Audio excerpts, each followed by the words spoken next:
और इसके साथ में जो आए दिन मुरैना जिले के अंदर बहुजन समाज के बंधुओं के साथ में जो दुर्घटनाएं घटती है, आज देश को आजाद हुए 78 साल हो गए, उसके बाद भी ये बड़ी शर्म की बात है कि बहुजन समाज के दूल्हों को घोड़ी पर नहीं चढ़ने दिया जाता, उनके साथ में इस तरीके का व्यवहार किया जाता है। जबकि आप किसी विकसित देश में चले जाओ तो वहां पर जो सफाई के काम करने वाले कर्मचारी होते हैं, वह भी शाम को 5 स्टार होटलों में बैठ करके वहां के धनाढ़ लोगों के साथ में एक ही टेबल पर बैठ के खाना खाते हैं। और हमारे यहाँ पर यह व्यवस्था है कि दूल्हों को घोड़ी पर नहीं चढ़ने दिया जाता, मुर्दा को शमशान घाट में नहीं जलाने दिया जाता। इससे ज्यादा और शर्म की बात क्या होगी। आज देश को 78 वर्ष हो गए आजाद हुए, और उसके बाद भी बहुजन समाज के बंधुओं के साथ में इस प्रकार का व्यवहार होता है, ये बहुत ही शर्म की बात है। मैंने मानवर कांशीराम जी का 1990 का दशक देखा है, जब कांशीराम जी ने बहन मायावती जी के साथ में मिलकर के समाज के संगठन को खड़ा किया, ऊंचे ही सीख करके 1994 में हमने अपने समाज को एकत्रित करने का काम किया। आज 31 साल हो गए, कांशीराम जी की प्रेरणा को लेकर के जो हमने अपने समाज को एकत्रित किया, आप लोगों को सुनकर के हैरानी होगी। अभी पिछले वर्ष इसी समय पर चुनाव के समय हमारे प्रदेश अध्यक्ष पूरे मुरैना चौकोर लोकसभा के क्षेत्र में हमारे साथ में चुनाव प्रचार में गए। शहरों के अंदर खुद प्रदेश अध्यक्ष जी ने देखा कि हमारे समाज के 90% बंधु सड़क पर आकर के हमारे साथ में उन्होंने चुनाव में सहयोग किया। आज हमको इस संगठन को खड़े किए 31 साल हो गए, तो आज भी हमारा समाज कम से कम 80% संगठित है, एक आवाज में खड़ा हो जाता है।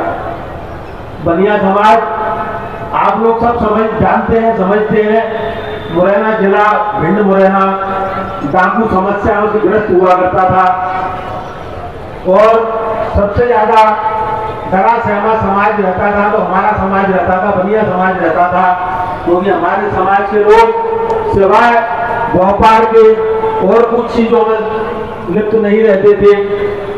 उस समय उनसे वसूली हुआ करती थी, वसूली देकर के ही हमारे समाज के लोग अपना धंधा कर पाते थे। जब 1994 में हमने आकर के संगठन को मजबूत किया, उसके बाद में स्थिति ये हो गई कि आज हमारे समाज बंधु की तरफ किसी को आंख उठा के देखने की हिम्मत नहीं होती है। कोई भी घटना दुर्घटना उनके साथ में होती है, हम लोग एकत्रित होते हैं, प्रशासन से जाके बात करते हैं, और हमारी उन घटनाओं का निराकरण 7 दिन के अंदर अंदर हो जाया करता है। मैंने अपनी आंखों से 1994 में मानवर कांशीराम जी के समय पर बहुजन समाज के संगठन को देखा है। बहुजन समाज के 1993 में 2 विधायक बहुजन समाज पार्टी के हुआ करते थे। 1998 में 3 सीट सबलगढ़ जोरावर सुमावली जीती, अम्बा में दूसरे स्थान पर रहे। 2003 में सीटें तो नहीं जीती, पर वोटों का प्रतिशत बहुत अच्छा रहा। 2008 में 2 सीट जोरा से व मुरैना से जीती, और सुमावली व दिमनी अम्बा कम अंतर से हारकर दूसरे स्थान पर रहे। 2013 में 2 सीटें दिमनी से व अम्बा से जीती, और सुमावली व मुरैना में दूसरे स्थान पर रहे। इसके बाद में 2013 में मुरैना की सीट तो मात्र केवल 17 वोट से रामप्रकाश राजौरिया हारे थे। उसके बाद में 2013 के बाद में बहुजन समाज पार्टी के विधायक बनना बंद हो गए। लोकसभा की बात करें 1996 में और 1998 में पीपी चौधरी लोकसभा का चुनाव अशोकनगर से लड़े थे, तो दोनों ही चुनाव में चौधरी साहब के 33% वोट आए थे। कुछ ही वोटों से दोनों चुनाव हारे थे, जबकि उस समय पीपी चौधरी साहब को केवल और केवल बहुजन समाज का वोट मिला, तब जाकर के 33% वोट उनका आया था। और उसके बाद में आज 2024 में जब हम चुनाव लड़े, हमारे सभी वरिष्ठ पदाधिकारियों को मालूम है कि बनिया समाज का 70-75% वोट बहुजन समाज को मिला। उसके बाद में मेरे को केवल 15% वोट मिले। मैं राजनीति को काफी समय से बहुत नजदीक से देखता आ रहा हूं। 2018 से पहले बहुजन समाज के लोग बहुजन समाज पार्टी को ही दिया करते थे। वो तो दे दे। 2018 के बाद में जब 2018 के विधानसभा के चुनाव हुए, बहुजन समाज का वोट चला गया कांग्रेस की तरफ, तो मुरैना जिले की 6 में से 4 सीटें कांग्रेस ने जीती। उसके बाद में जब 2023 का चुनाव हुआ, तब भी 6 में से 3 सीट भाजपा ने और 3 कांग्रेस ने जीती। मतलब हम लोगों का वोट आज कांग्रेस की तरफ डाइवर्ट होने की वजह से बहुजन समाज पार्टी बहुत कमजोर हो गई है। आज इतने कम समय के नोटिस पर आप लोग इतनी बड़ी संख्या में यहाँ उपस्थित हैं। यदि ये सब लोग अपना मन बना लें और वापिस एक बार बहुजन समाज पार्टी की तरफ लौट के आ जावे, तो मैं आपसे बहुत ज्यादा कुछ नहीं मांगूंगा। मैं अब की बार विधानसभा के चुनाव में आप लोग हमारा सहयोग करके 2-3 विधायक हमको दे दो और एक मुरैना का मेयर हमारा बनवा दो। मैं आपसे गारंटी करता हूं कि बहुजन समाज की तरफ कोई आदमी आंख उठा के भी देख जावे तो उसकी मैं जिम्मेदारी लेता हूं। मैंने अपने चुनाव के समय एक वायदा किया था कि मैंने अपने चुनाव की राजनीति बहुजन समाज पार्टी से शुरू की है और मेरी चुनाव की राजनीति बहुजन समाज पार्टी के साथ ही समाप्त होगी। मैं चुनाव लड़ूं या नहीं लड़ूं, पर बहुजन समाज पार्टी के साथ छोड़कर कभी नहीं जाऊंगा। मेरा लक्ष्य अब की बार कम से कम 2-3 विधायक को एक मेयर बनाने का है। यदि इसमें मुझे सफलता मिल गई तो मैं फिर लोकसभा चुनाव लड़ने की हिम्मत कर पाऊंगा, अन्यथा फिर मैं लोकसभा चुनाव लड़ने की हिम्मत नहीं कर पाऊंगा। और आप लोगों से वायदा करता हूं, मैंने चुनाव हारने के बाद भी अपने स्तर पर आपके समाज के लोगों के लिए सिंगल बस्ती में एक मोहल्ला क्लिनिक खोला है।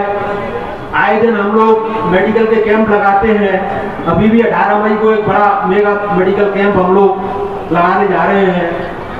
गरीब बच्चों को पढ़ाई में भी सहयोग करने के लिए हम लोगों ने 3 स्कूलों को गोद भी दिया है, उसमें भी सहयोग करना शुरू किया है। हम चुनाव जीते या हारे, चुनाव लड़े या नहीं लड़े, पर आप लोगों के समाज के बंधुओं के लिए, गरीब बंधुओं के लिए हम लोग सहयोग हमेशा करते रहेंगे। हमारा लक्ष्य है कि अपने क्षेत्र के गरीब बंधुओं को शिक्षा के क्षेत्र में, मेडिकल के क्षेत्र में और रोजगार के क्षेत्र में हमसे जितना सहयोग हो सकता होगा हम करने का प्रयास करेंगे। और ये मैं आप लोगों से जो निवेदन कर रहा हूँ वो आपकी समाज की भलाई के लिए कर रहा हूँ, क्योंकि आज हम ज्ञापन भले दे के आ जाएंगे पुलिस को, पर होना जाना कुछ नहीं है। जब तक हमारे 2-3 विधायक नहीं होंगे, विधानसभा में हमारी आवाज उठाने वाले लोग नहीं होंगे, प्रशासन पर हमारा दबाव नहीं पड़ेगा। इस पुलिस के बड़े अधिकारियों के साथ बहुत नजदीकी से रह के मैंने पुलिस के कार्य करने के तरीका को देखा और समझा है। आज की तारीख में हम देखते हैं हमारे मुरैना जिले के अंदर पुलिस का डर नाम की चीज नहीं है। मैंने ऐसे अधिकारी भी देखे हैं जिन्होंने आने के बाद ये घोषणा कर दी कि 3 दिन के अंदर मुरैना जिले से सारे गुंडे बदमाश असामाजिक तत्व मुरैना छोड़ के चले जाए, अन्यथा मैं उनका इनकाउंटर करा दूंगा। और 3 दिन जब हुए, जब मुरैना के सारे जितने भी असामाजिक तत्व थे वो मुरैना छोड़ के चले गए। चाहे भले वो अधिकारी मुरैना में 6-7 महीने काम कर पाया, पर उसने अपने समय में मुरैना में किसी भी असामाजिक तत्व को कोई घटना दुर्घटना करने नहीं दी। और भी मैंने अधिकारी देखे हैं, बहुत नजदीकी से देखे हैं, पर आज की तारीख में ऐसा लगता ही नहीं है कि पुलिस प्रशासन का असामाजिक तत्वों को डर है।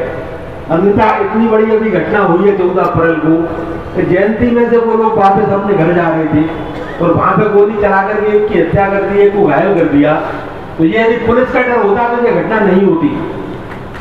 तो मैं आपको विश्वास दिलाता हूं कि आप लोग एक बार अपना मन बना करके वापस बीएसपी की तरफ आ जाओ। आपके साथ जो भी घटना दुर्घटना हो रही है वो नहीं बंद हो जाए, तो इस बात की जिम्मेदारी मैं लेता हूँ। हमारे बीच में हमारे प्रदेश अध्यक्ष जी भी, सांसद जी भी बैठे हैं, उनको भी सुनना है, इसलिए मैं आपका ज़्यादा समय न लेते हुए मैं आप लोग शादियों के सीजन में